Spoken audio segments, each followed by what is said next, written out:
Hello students, welcome back to Hindi mirror channel. सभी students का Hindi mirror पर फिर से स्वागत है। अभी जो कंटेंट लेकर आए हैं WDD 101, EOM 101 और CSPD 101, ये पेपर एक ही होता है।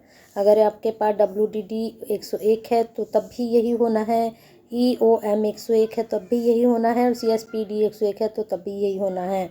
फर्स्ट सेमेस्टर के स्टूडेंट्स के लिए 2024 में जो ये पेपर हुआ था, प्रीवियस पेपर है। 40 क्वेश्चंस इसमें आते हैं, 2 घंटे का पेपर। ये पेपर भी आपका MCQ बेस होता है और हम अभी जो कंटेंट अपलोड कर रहे हैं, जितने भी आपके MCQ बेस पेपर अभी हो रहे हैं, सभी के सॉल्विंग हिंदी मिरर से आपको दी जा रही है। तो जितने भी स्टूडेंट्स अभी तक हमसे कनेक्ट नहीं हुए हैं तो हो जाइए, एक सब्सक्राइब कर लीजिए, बेल आइकन हिट कर दीजिए, जिससे नई वीडियो के नोटिफिकेशन आपको मिलते रहें। पेपर का नाम है ICT resources and technology enabled learning. ठीक है, तो यहाँ पर ICT resources and technology एनल्ड learning के जितने भी 40 क्वेश्चंस हैं, उनकी सबकी सॉल्विंग आपको दी जाएगी। 42 पार्ट यहाँ पर चलते हैं। जो आपके आंसर हैं उनके तरफ सीधे सीधे, क्योंकि आपका पेपर ये 20 में होना है और हमने कोशिश की है कि आप तक ऑथेंटिक आंसर पहुंचाने की। जितने भी आपके क्वेश्चंस हैं, 100% हमने कोशिश की है कि जितने भी आंसर पहुंचाएं, आप तक ऑथेंटिक आंसर पहुंचाएं। तो यहाँ पर आपको बता देते हैं कि जो आपका WDD 101 और EM 101 और CSPS 101 है, इसका जो फर्स्ट क्वेश्चन है, डिजिटल कंप्यूटर में डेटा की मूल इकाई क्या है, तो इसका आंसर, आपका जो फर्स्ट आंसर है इसका जाएगा A बाइट। ठीक है, तो चलिए आगे चलते हैं नेक्स्ट क्वेश्चन की तरफ। वीडियो को जितने भी स्टूडेंट्स देख रहे हैं शेयर कर दीजिए, क्योंकि आप शेयर करते हैं तो कहीं ना कहीं दूसरे स्टूडेंट्स की हेल्प करते हैं, क्योंकि आपका एक शेयर सभी स्टूडेंट्स तक कंटेंट पहुंचाता है और इस तरह की वीडियो सभी स्टूडेंट्स के लिए बेनिफिशियल होती है। क्योंकि ये पेपर जो है सॉल्विंग कहीं नहीं मिलते हैं, यहाँ इस चैनल पर आपको इसकी सॉल्विंग मिलती है। तो आप शेयर करेंगे तो सभी स्टूडेंट्स की हेल्प हो पाएगी। नेक्स्ट क्वेश्चन है कंप्यूटर के, और यहाँ पर जितने भी पेपर आपको दिए जाएंगे बिल्कुल ओरिजिनल पेपर रहते हैं। उत्तराखंड ओपन यूनिवर्सिटी के जो स्टूडेंट्स हैं उनके लिए बहुत ही बेनिफिशियल ये वीडियो है और आज ही नहीं, आने वाले टाइम में भी ये स्टूडेंट्स के लिए कहीं ना कहीं बेनिफिशियल रहेगी। कंप्यूटर के किस घटक को कंप्यूटर का दिमाग कहा जाता है? रैम, रोम, CPU या हार्ड ड्राइव? तो CPU को जो है कंप्यूटर का दिमाग कहा जाता है। नेक्स्ट क्वेश्चन, कौन सी मेमोरी अस्थिर मेमोरी होती है? Which type of memory is volatile? तो इसमें जो अस्थिर मेमोरी होती है, थर्ड का आंसर आपका जाएगा A, रैम जो है अस्थिर मेमोरी होती है। नेक्स्ट क्वेश्चन, आपका GUI का मतलब क्या है? यानी कि GUI स्टैंड फॉर, तो इसका आंसर 4 का आंसर आपका जाएगा D, ग्राफिकल यूज़र इंटरफेस। ठीक है, चलते हैं आगे 5 क्वेश्चन की तरफ। 5 क्वेश्चन में पूछा गया था, निम्नलिखित में से कौन सा सेकेंडरी स्टोरेज का उदाहरण है? तो यहाँ आपको बता दें कि जो सेकेंडरी स्टोरेज है वह यहाँ पर 5 का आंसर जाएगा B, रोम जो है सेकेंडरी स्टोरेज का उदाहरण है। ठीक है, चलते हैं आगे। ये आपको पता होना चाहिए कि जो है फर्स्ट जो स्टोरेज है क्या है, सेकेंडरी स्टोरेज क्या है। इस तरह के प्रश्न आपके एग्ज़ाम में ज़रूर बनेंगे। यहाँ पर आप देख सकते हैं, बिल्कुल आपका ये ओरिजिनल पेपर है उत्तराखंड ओपन यूनिवर्सिटी के स्टूडेंट्स के लिए। कंप्यूटर में डेटा किस रूप में संग्रहित किया जाता है? दशमलव, बाइनरी, हेक्साडेसिमल या फिर ऑक्टल? तो 6 का आंसर आपका जाएगा B, बाइनरी में संग्रहित किया जाता है। जो डाटा होता है वह स्टोर कहाँ होता है? कंप्यूटर में, बाइनरी में।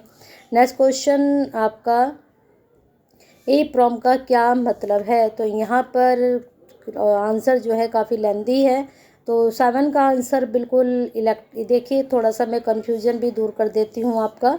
काफ़ी बार ऐसा होता है कि देखिए इलेक्ट्रिकली यहाँ पर है, फिर इलेक्ट्रॉनिकली।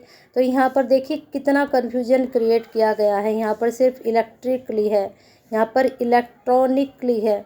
ठीक है, तो इलेक्ट्रॉनिक और इलेक्ट्रिक में क्या डिफरेंसेस हैं, यहाँ पर आपको देखकर चलना पड़ेगा। तो देखिए यहाँ पर जो है जो आंसर जाएगा 7 का ए जाएगा, electrically erasable programmable read only memory. तो इस चीज़ का आप ध्यान रखेंगे। अब देखिए इरेजिबल यहाँ पर भी है और यहाँ पर देखिए सेम बिल्कुल शब्द है, बस थोड़ा सा डिफरेंस है निकली और कली का यहाँ पर, ठीक है ना। तो थोड़ा सा इस चीज़ का आप ध्यान रखेंगे। पहला माइक्रो कंप्यूटर किस माइक्रो प्रोसेसर चिप्स का उपयोग करके बनाया गया था? तो जो फर्स्ट कंप्यूटर बना था माइक्रो कंप्यूटर, उसमें कौन सा माइक्रो प्रोसेसर चिप्स लगा हुआ था? तो 8 का आंसर आपका जाएगा ए, 8 बीट का, ठीक है। नेक्स्ट 9 क्वेश्चन है आपका, निम्नलिखित में से कौन सा कंप्यूटर एक साथ कई उपयोगकर्ताओं को सपोर्ट करने के लिए डिज़ाइन किया गया है? Micro computer, mini, main frame computer, super computer. तो जो 9 का आंसर आपका सी जाएगा। मेन फ्रेम जो कंप्यूटर है वह एक साथ कई उपयोगकर्ताओं को सपोर्ट करता है, ठीक है। चलते हैं आगे 10 पर। सुपर कंप्यूटर का उपयोग मुख्य रूप से निम्नलिखित के लिए किया जाता है? व्यक्तिगत कंप्यूटिंग, कार्यालय अनुप्रयोग, मौसम पूर्वानुमान, जो हमें मौसम का पूर्वानुमान मिलता है, सरल गणना। तो जो सुपर कंप्यूटर हैं उनका उपयोग निम्नलिखित के लिए किया जाता है, तो इसमें से कोई एक हमें चूज करना है। तो 10 का आंसर आपका आ जाएगा मौसम पूर्वानुमान। जो भी आपको मौसम के पूर्वानुमान मिलते हैं वो सुपर कंप्यूटर के उपयोग करके तैयार किए जाते हैं। नेक्स्ट क्वेश्चन है आपका, बायोस निम्नलिखित में से के लिए जिम्मेदार है?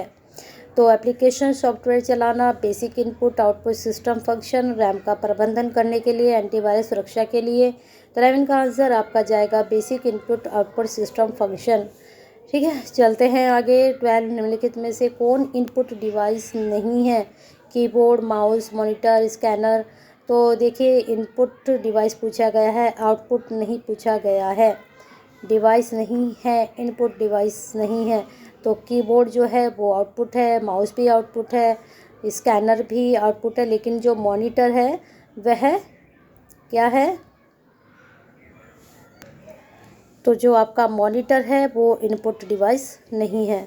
नेक्स्ट यहाँ पर क्वेश्चन है, एक इंटरप्रेटर अनुवाद करता है। तो इंटरप्रेटर क्या अनुवाद करता है यहाँ पर बताना है। 13 का आपका डी आंसर जाएगा। इंटरप्रेटर जो अनुवाद करता है कुछ स्तरीय कोड को असेंबली भाषा में, high level code into assembly language. चलते हैं नेक्स्ट 14, कौन सी भाषा कंप्यूटर द्वारा सीधे समझी जाती है? तो कंप्यूटर के द्वारा कौन सी लैंग्वेज सीधी समझी जाती है? तो 14 का आंसर आपका जाएगा मशीन लैंग्वेज को वह सीधे समझते हैं। नेक्स्ट क्वेश्चन है आपका, निम्नलिखित में से कंप्यूटर का क्या लाभ है?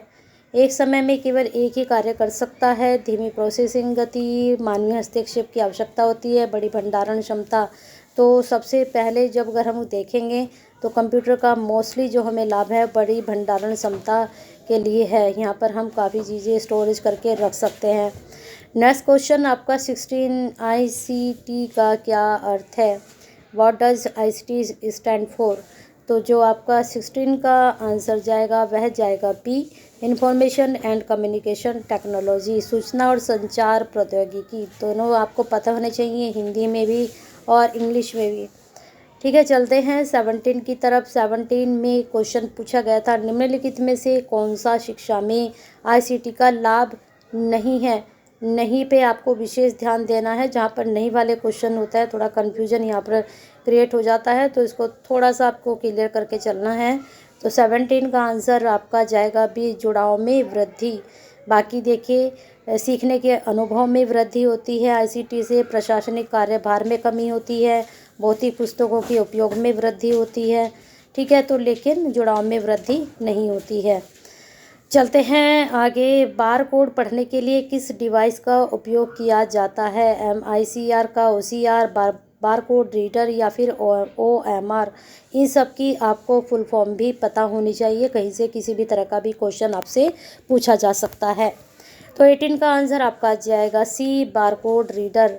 बार कोड पढ़ने के लिए हमें बार कोड रीडर की ज़रूरत होती है, हमें उसका उपयोग करते हैं।